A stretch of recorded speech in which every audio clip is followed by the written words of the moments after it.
Rasulullah Shallallahu Alaihi Wasallam memiliki adat atau kebiasaan, yaitu setiap beliau hendak berperang, beliau membuat sebuah undian kepada para istrinya agar boleh ikut dengan beliau saat berperang.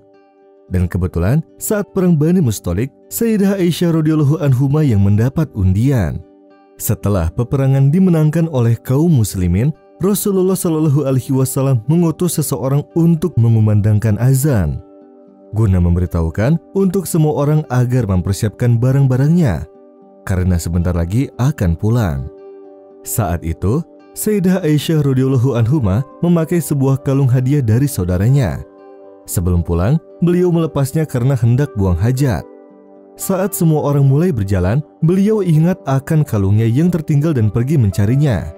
Akan tetapi, orang-orang tidak menyadari kalau ternyata Sayyidah Aisyah belum memasuki haudaj atau tenda di atas untanya sehingga mereka pergi meninggalkannya tanpa sadar.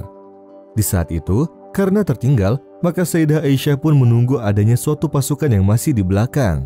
Karena terlalu lama, beliau pun akhirnya tertidur. Di saat itu pula, ada seorang sahabat bernama Sofwan bin Al-Mu'attal memanggil Sayyidah Aisyah yang sedang tertidur. Sofwan bertugas di belakang pasukan untuk memeriksa barangkali ada suatu barang yang terjatuh atau tertinggal dari pasukan yang ada di depan. Saat ia melihat Sayyidah Aisyah, ia memanggilnya dan mengajaknya berjalan pulang ke Madinah. Setibanya di Madinah, orang-orang munafik dan para wanita yang dengki mulai menyebarkan fitnah keji bahwa mereka berdua sengaja pulang terakhir karena ingin berbuat suatu perbuatan tercela. Hingga kabar ini sampai kepada Nabi Shallallahu Alaihi Wasallam, dan Nabi Shallallahu Alaihi Wasallam pun belum bicara sepatah kata pun. Akan tetapi, beliau merasa sangat sedih terhadap apa yang sedang menimpa istrinya. Sayyidah Aisyah radhiyallahu anhuma pun terbaring sakit. Beliau meminta izin kepada Rasulullah Shallallahu Alaihi Wasallam untuk pulang menemui ibunya. Setelah itu, Rasulullah Shallallahu Alaihi Wasallam pergi menemui orang-orang dan menyampaikan sebuah khutbah yang menyangkal perbuatan mereka menuduh keluarga Nabi Shallallahu Alaihi Wasallam. Kemudian beliau Shallallahu Alaihi Wasallam datang ke rumah Abu Bakar dan berkata kepada Sayyidah Aisyah, "Wahai Aisyah, sesungguhnya telah sampai kepadaku sebuah kabar seperti ini.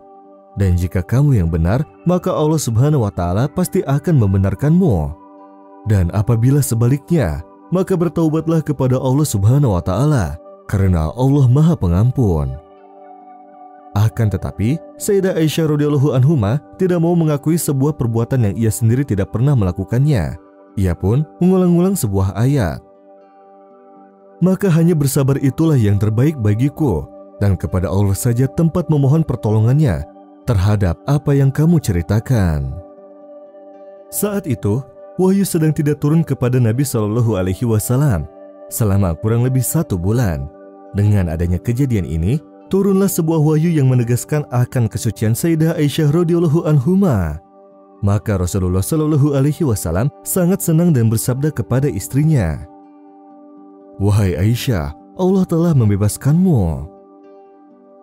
Innal ladzina ja'u bil ifki 'usbatun minkum la tahsabuhu syarran lakum bal huwa khairul lakum likulli imri'in minhum maktasaba minal itsm walladzi tawalla kibrahu minhum lahu 'adzabun 'adzim لولا إذ سمعتموه ظن المؤمنون والمؤمنات بأنفسهم خيرا وقالوا هذا إفك مبين. Pada saat kejadian itu ada seseorang yang bernama Mistah bin Asasah yang ikut berbicara terhadap Sayyidah Aisyah bersama dengan yang lain. Maka Abu Bakar radhiyallahu anhu berkata, "Demi Allah, aku tidak akan berinfak kepadamu selamanya." Karena saat itu Mistah adalah salah seorang yang selalu diberikan infak atau sedekah oleh Abu Bakar radhiyallahu anhu. Akan tetapi Allah Subhanahu wa Ta'ala berfirman, "Dan janganlah orang-orang yang mempunyai kelebihan dan kelapangan di antara kamu bersumpah bahwa mereka tidak akan memberi bantuan kepada kerabatnya, orang-orang miskin, dan orang-orang yang berhijrah di jalan Allah. dan hendaklah mereka memaafkan dan berlapang dada. Apakah kamu tidak suka kalau Allah mengampunimu? Dan Allah Maha Pengampun, Maha Penyayang. Yakni apabila engkau suka jika Allah Subhanahu wa Ta'ala mengampuni kesalahanmu, mengapa kamu tidak suka mengampuni orang yang berbuat salah kepadamu? Seperti itulah Allah Subhanahu wa Ta'ala menegur sahabat Abu Bakar radhiyallahu anhu. Padahal Mistah adalah orang yang mengikuti orang-orang dalam menjelek-jelekan nama baik putrinya. Walau seperti itu, perbuatan Abu Bakar tetap tidak disetujui oleh Allah Subhanahu wa Ta'ala. Dan Abu Bakar radhiyallahu anhu pun berkata, "Karena aku suka Allah mengampuniku, maka aku juga mengampuni Mistah, dan aku akan terus berinfak kepadanya." ولا يأتل أولو الفضل منكم والسعة أن يؤتوا أولي القربى والمساكين والمهاجرين في سبيل الله وليعفوا وليصفحوا ألا تحبون أن يغفر الله لكم والله غفور رحيم إن الذين يرمون المحصنات الغافلات المؤمنات لعنوا في الدنيا والآخرة ولهم عذاب عظيم.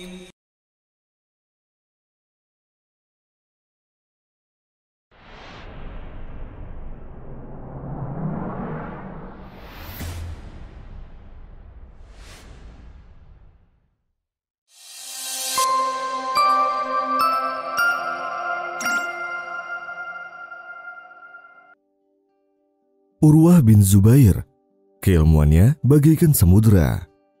Ia seorang imam para tabi'in dalam hal kesabaran dan keyakinan kepada Allah Subhanahu wa Ta'ala.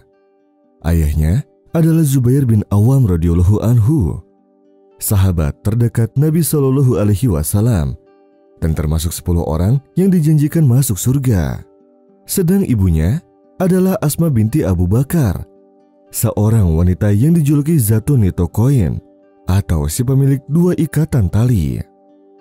Urwah bin Zubair selalu berkumpul bersama para sahabat Nabi yang tersisa saat itu. Ia sering berkunjung ke rumah-rumah mereka dan sholat di belakangnya, mengikuti majelisnya, dan banyak ilmunya yang ia dapati dari bibinya, yaitu Siti Aisyah radhiyallahu anhuma. Hingga akhirnya ia menjadi salah seorang dari 7 ahli fikih Madinah. Ia juga sering berpuasa, sholat malam, juga selalu membasahi lisannya dengan zikir kepada Allah Subhanahu wa Ta'ala. Dia juga sangat dermawan. Ia memiliki sebuah kebun yang termasuk kebun terbesar di Madinah saat itu. Airnya jernih, pohonnya tinggi-tinggi, dikelilingi oleh sebuah tembok besar agar dahan-dahannya tidak mengganggu pejalan kaki di sekitarnya. Jika musim panen tiba dan buahnya sudah matang, ia melubangi temboknya supaya orang-orang dapat masuk dan memakan buahnya di kebun, ataupun dibawa pulang ke rumah masing-masing. Man dzalladzi yuqridu Allah qardan hasanan fayudha'ifahu lahu ad'afan katsirah wallahu yaqbidu wa yabsutu wa ilaihi turja'un. Setiap ia melihat ada yang masuk kebunnya, ia selalu mengulangi ayat Allah Subhanahu wa Ta'ala. Dan mengapa ketika engkau memasuki kebunmu tidak mengucapkan Masya Allah, la quwata illa billah? Ia pun kerap menyuruh anak-anaknya untuk selalu bersedekah. Allah Subhanahu wa Ta'ala Maha Kuasa terhadapnya, sehingga ia diberikan cobaan yang sangat berat, yang hanya orang-orang berhati dan berkeyakinan tinggi yang mampu mengembannya, yaitu pada saat Khalifah mengundangnya ke Damaskus. Sesampainya di Damaskus, ia pun disambut dengan hangat oleh Khalifah.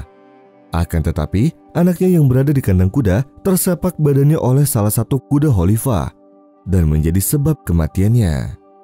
Saat ia bersedih dengan kematian anaknya, ia masih ditimpa musibah lagi, yaitu salah satu kakinya terkena penyakit yang mengharuskannya untuk mengamputasi salah satu kakinya tersebut. Khalifah telah memanggil semua tabib dari segala penjuru untuk menanganinya. Namun nahas, ia harus memotongnya segera, karena jika terlambat, itu akan menjadi sebab kematiannya. Saat para tabib hendak memotong kakinya, salah satu tabib berkata padanya, Menurutku, engkau harus meminum sesuatu yang memabukkan agar rasa sakitnya berkurang. Aku tidak akan meminum sesuatu yang haram untuk kesembuhanku. Aku tidak sudi jika aku tidak merasakan sakit di sini, tapi nanti aku harus bertanggung jawab kepada Allah. Maka datanglah saat aku sholat. Jika aku sudah memulainya, maka potonglah kaki ini, jawab Urwah. Dan Masya Allah, ketika ia sedang sholat, maka ia melupakan segala yang ada di sekitarnya dan hanya bertawajuh kepada Allah Subhanahu wa Ta'ala semata. Dan benar, saat ia sujud, para tabib mendekatinya dan memotong kakinya, dan ia masih fokus tawajud dengan sholatnya.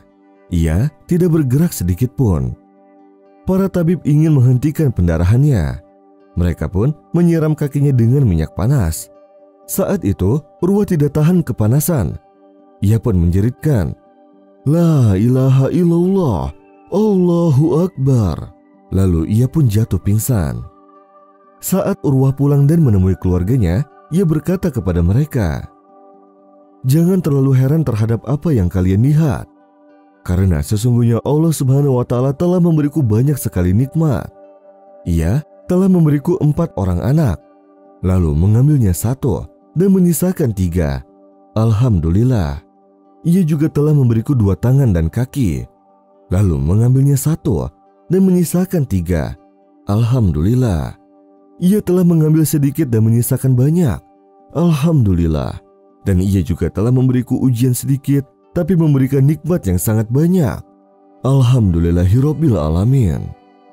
Urwah bin Zubair telah menjadi seorang pembawa petunjuk dan seorang dai selama hidupnya. Ia sangat memperhatikan pendidikan anak-anaknya secara khusus dan kepada selain anak-anaknya secara umum. Tidak pernah ia meninggalkan suatu kesempatan untuk memberi nasihat, kecuali ia pasti memberi nasihat. Karena semua itu, ia sangat memperhatikan masalah ilmu terhadap anak-anaknya. Pernah ia berkata kepada anak-anaknya, "Wahai anakku, tuntutlah ilmu dan luangkan waktumu untuk mengejarnya. Karena walau kalian adalah orang kecil di kampung kalian, maka semoga Allah Subhanahu wa Ta'ala meninggikan derajat kalian dengan berkah ilmu." Urwah bin Zubair telah hidup sampai usia 71 tahun, yang mana umurnya ia habiskan untuk kebaikan semata. Saat maut menjemputnya, ia dalam keadaan berpuasa. Allah Subhanahu wa Ta'ala merahmati Urwah bin Zubair dan memasukkannya ke dalam surga. Muhammadur Rasulullah walladzina ma'ahu asyidda'u 'alal kuffari ruhama'u bainahum تراهم ركعا سجدا يبتغون فضلا من الله ورضوانا سيماهم في وجوههم من أثر السجود ذلك مثلهم في التوراة ومثلهم في الإنجيل كزرع أخرج شطأه فآزره فاستغلظ فاستوى على سوقه يعجب الزراع ليغيظ بهم الكفار وعد الله الذين آمنوا وعملوا الصالحات منهم مغفرة وأجرا عظيما.